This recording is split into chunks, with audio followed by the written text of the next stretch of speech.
Ekziston një lloj misteri që artistët e dinë ta mbajnë të pacënuar, një lojë holl mes të vërtetës dhe interpretimeve, mes ndjenjave të përjetuara dhe fiksioneve artistike.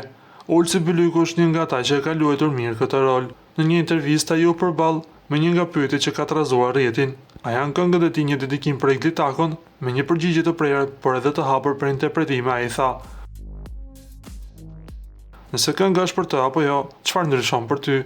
Unë çdo tekst e bëj me ndjesi, po të ndiqim të logjik. Na duhen 22 vjet për të llogaritur nëse 80% e këngëve shqiptare janë histori personale apo jo. Nëse ndjekim logjikën e Olsit se 80% e këngëve shqiptare bazohen në histori personale, atëherë është e pamundur të mos ndalemi në tekstin e tij të fundit. Atributi more fajet, mirënjohje për gjithmonë, pa dëshirë me nda detajet."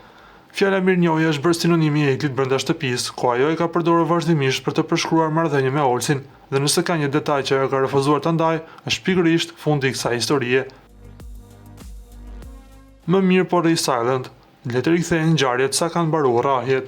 Një rrëfim që tingëllon si një përgjigje e heshtur ndaj rikthimit të vazhdueshëm të kësaj historie në media dhe rrjetet sociale, dhe fraza "kanë mbaruar rrahjet" a është një referencë ndaj pohimit të Eglit se ajo është shëruar, por vargjet më treguese vinë më pas. Kur po më thuj që ke harru, pse po më kujton hala, ti as veten s'ke besu, le me të besu ata.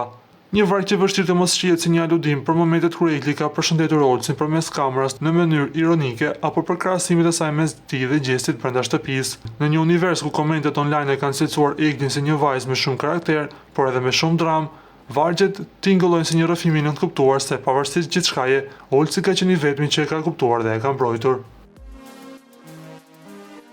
Ju lutem klikoni tek butoni subscribe për të marrë të rejat më të fundit nga showbizi shqiptar.